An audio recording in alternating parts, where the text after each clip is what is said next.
আসসালামু আলাইকুম ওয়া রাহমাতুল্লাহি ওয়া বারাকাতুহু। সম্মানিত ভিউয়ার্স, সায়েন্স টাইম ওয়াল মিশনের পক্ষ থেকে নতুন আরেকটি ভিডিও নিয়ে আসলাম। আমি ফয়সাল হোসেন সুজন আছি আপনাদের সাথে। আজকে আমরা একটি আউটডোর সাবস্টেশনে চলে আসলাম। এটি একটি 20 MVA আউটডোর সাবস্টেশন। আমার পিছনে আপনারা দেখতে পারতেছেন একটি 11 কেভি ফিডার লাইন। বর্তমানে 11 কেভি ফিডারটি চালু আছে। এটা হচ্ছে 11 কেভি ফিডারের প্যানেল বোর্ড, আর এটা হচ্ছে 11 কেভি ফিডারের যেই বেকার আছে ওই বেকার।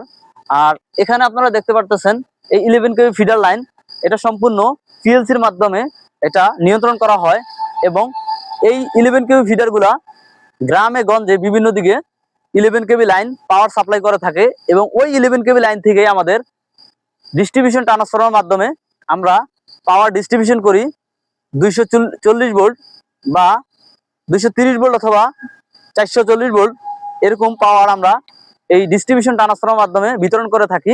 কিন্তু এই স্টেপ ডাউন পাওয়ার ট্রান্সফার মাধ্যমে 33 কেভি থেকে 11 কেভিতে পাওয়ার কনভার্ট করা হয় এবং সেই 11 কেভি এই বাসবারে দেওয়া হয় এবং এই বাসবার থেকে বিভিন্ন ফিডারের মাধ্যমে গ্রামে গঞ্জে 11 কেভি পাওয়ার সাপ্লাই করা হয়।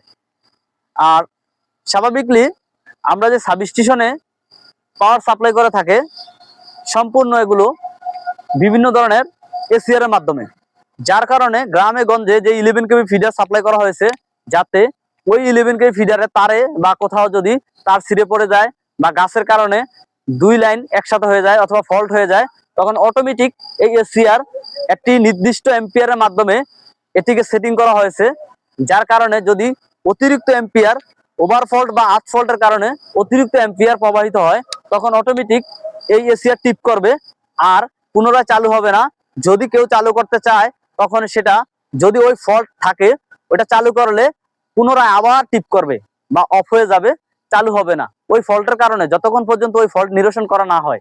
এই কারণেই অনেক সময় রাত্রে ঝড় বৃষ্টির সময় আমরা দেখি যে হঠাৎ করে লাইন বন্ধ হয়ে যায়, কিন্তু আমরা মনে করি যে বিদ্যুৎ কর্মীরা ইচ্ছাকৃতভাবে লাইনটা বন্ধ করে দিয়েছে। আসলে বিষয়টা এরকম না, এটা অনাকাঙ্ক্ষিতভাবেই লাইন বন্ধ হয়ে থাকে।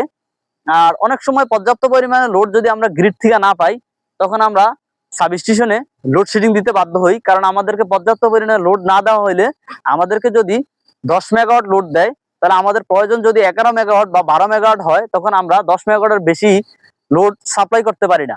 যদি 10 মেগাওয়াটের বেশি লোড সাপ্লাই করি, তাহলে আমাদের সাবস্টেশন টোটাল বন্ধ হয়ে যাবে।